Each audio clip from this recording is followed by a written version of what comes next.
E aí galera, vocês estão bom? Professor Alex de Física aqui e hoje nós vamos ter uma aula sobre condutor em equilíbrio eletrostático. O que é um condutor em equilíbrio eletrostático? É um condutor onde as cargas dentro dele já pararam de se mover, as cargas estão todas paradas nesse condutor, certo? Vamos ver um exemplo aqui, ó. Nós temos uma esfera completamente carregada com cargas positivas no nosso exemplo. Tá? Então isso aqui é um condutor eletrostático. Tem que ser uma esfera, professor? Não, pode ser qualquer forma geométrica, um bastão, um triângulo, qualquer condutor, qualquer forma desse condutor, desde que as cargas não estejam se movimentando dentro desse condutor. Isso é um condutor em equilíbrio eletrostático, beleza? Vamos falar sobre algumas propriedades desses condutores. Tá? Primeiro vamos falar do modo geral, vamos dar uma ênfase ao campo elétrico e depois uma ênfase no potencial elétrico. Veja bem, eu disse potencial elétrico, eu não disse energia potencial elétrica, são duas coisas diferentes, hein? Se liga. Vamos lá então ao panorama geral dos condutores eletrostáticos, beleza? Então vamos lá, então nós temos um condutor aqui, certo? Todas as cargas deles estão paradas, não estão se movendo a carga nesse condutor, certo? No nosso exemplo aqui as cargas positivas. Primeira coisa desses condutores em equilíbrio, todas as cargas elas vão para a superfície do condutor. Não há cargas dentro do condutor, mesmo ele sendo completamente preenchido, seja uma esfera completamente preenchida, não precisa ser uma casca esférica vazia. Se ele estiver completamente preenchido, todas as cargas vão estar na superfície, não há carga dentro do condutor em equilíbrio eletrostático, beleza? Segunda coisa aqui sobre os condutores são as linhas de campo. As linhas de campo elétricos dos condutores, quando elas saem desses condutores, essas linhas de campo saem formando 90 graus com a superfície, não importa a forma geométrica. As linhas de campo vão sempre sair formando um ângulo de 90 graus com a superfície. Beleza? Agora vamos nos atentar aqui ao campo elétrico de um condutor eletrostático. Então aqui no nosso exemplo tem uma esfera eletrostática carregada com cargas positivas e nós vamos atentar a três regiões dessa esfera. Primeira, dentro da esfera, região interna da esfera. Segunda posição, região na superfície da esfera. Terceira região, região externa da esfera, ou seja, parte fora da esfera. Beleza? Dentro de uma esfera carregada em equilíbrio eletrostático, o campo elétrico no interior de qualquer região interna aqui é igual a zero. O módulo do campo elétrico dentro de uma esfera em equilíbrio eletrostático é zero. Beleza? Segunda coisa, na superfície, qual é o módulo do campo elétrico? Na superfície desse condutor, para calcular o campo elétrico na superfície, eu faço isso aqui, ó. É meio de K, que é a constante eletrostática, vezes a quantidade de carga total no condutor, dividido pelo raio ao quadrado. Beleza? Como que eu faço para calcular o campo elétrico na região externa a essa esfera? Eu vou calcular dessa forma aqui, ó. O campo elétrico na região externa é igual a constante eletrostática vezes a quantidade de carga total dividido pelo raio mais a distância da superfície até o ponto que você está medindo. Tudo isso ao quadrado. Ou seja, é a distância do centro dessa esfera até o ponto que você está medindo.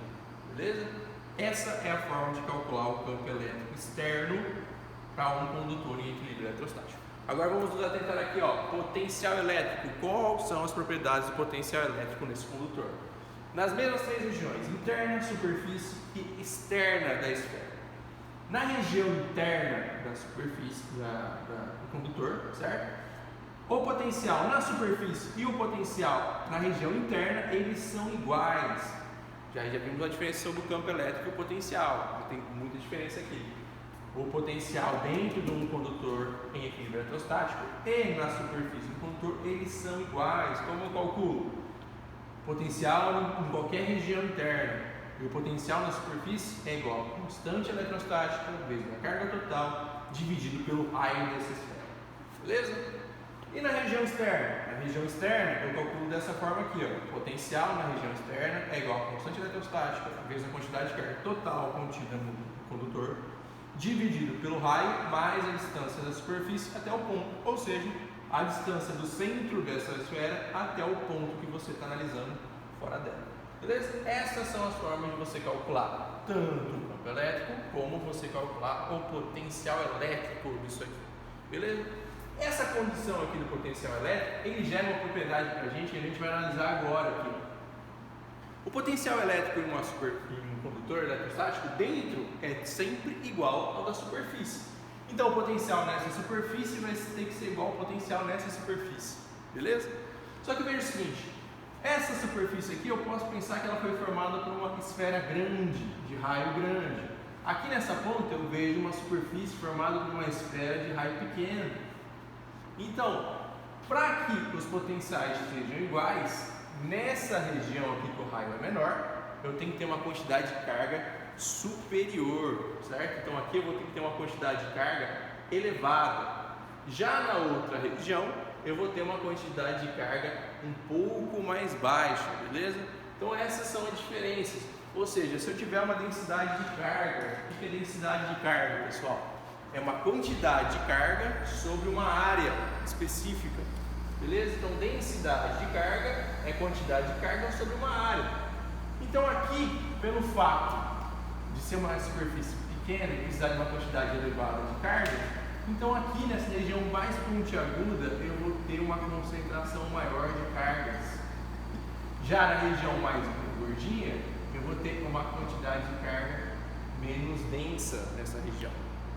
Com isso nós conseguimos inferir que as cargas elas se concentram mais nas regiões mais pontiagudas e se concentram menos nas regiões menos pontiagudas. Então se você tiver um condutor de uma forma irregular como esta, você vai ter uma densidade de carga maior aqui nesta primeira região e uma densidade de carga menor nesta segunda região. Então aí vocês vão anotar para mim. As cargas elétricas, elas se concentram nas regiões mais pontiagudas do condutor. Elas se concentram em maior quantidade nas superfícies mais pontiagudas, beleza? Com isso aqui, essa teoria dos condutores em equilíbrio eletrostático, nós vamos explicar 3 fenômenos para vocês, beleza? Primeiro fenômeno, por que quando um raio cai em cima de um carro, você não toma choque dentro do carro? Por quê? Porque as cargas elétricas da descarga do raio, quando cair no seu carro, essas cargas elétricas vão ficar concentradas na superfície do seu carro, não dentro. Então o lugar mais seguro para você se abrigar numa tempestade elétrica é dentro do seu carro. Não saia, não fuja, não vá para uma região de campo aberto, beleza? Fique dentro do seu carro que é mais seguro. Segunda coisa que se explica, as cargas se concentram em maior quantidade nas regiões pontiagudas. Isso explica o formato do para-raio, como são os para-raios. Se você observar os para-raios aí na sua casa, na sua região, vou ter próximo de vocês, é uma espécie de garfo com pontinhas bem pequenininhas. Por quê? Porque se eu deixar uma pontinha bem pequenininha, as cargas que vão concentrar aqui, ó, vai ser muito intensa essas cargas aqui. Maior, vai ser mais intensa do que no telhado da sua casa. No telhado da sua casa você vai ter menos cargas concentradas, porque é uma região muito ampla, e já no para-raio você vai ter muita carga concentrada. Então, se uma descarga elétrica acontecer, ela vai ter uma grande probabilidade de ser atraída pelo para-raio e não pelo telhado da sua casa. Por isso que o para-raio tem esse formato de bico, de tridente. Beleza? E a terceira explicação para isso aqui são dos cabos coaxiais. Tá? Cabos coaxiais são os cabos das antenas. O que acontece nos cabos coaxiais? Por fora dele tem uma malha de ferro e dentro tem um fio. A informação toda está transmitida pelo fio central. Aquela malha de ferro, você coloca cargas elétricas para isolar o fio central, para não ter dano na informação que você emite. Beleza? Então essa foi a aula de hoje, galera. Beijão e até a próxima aula.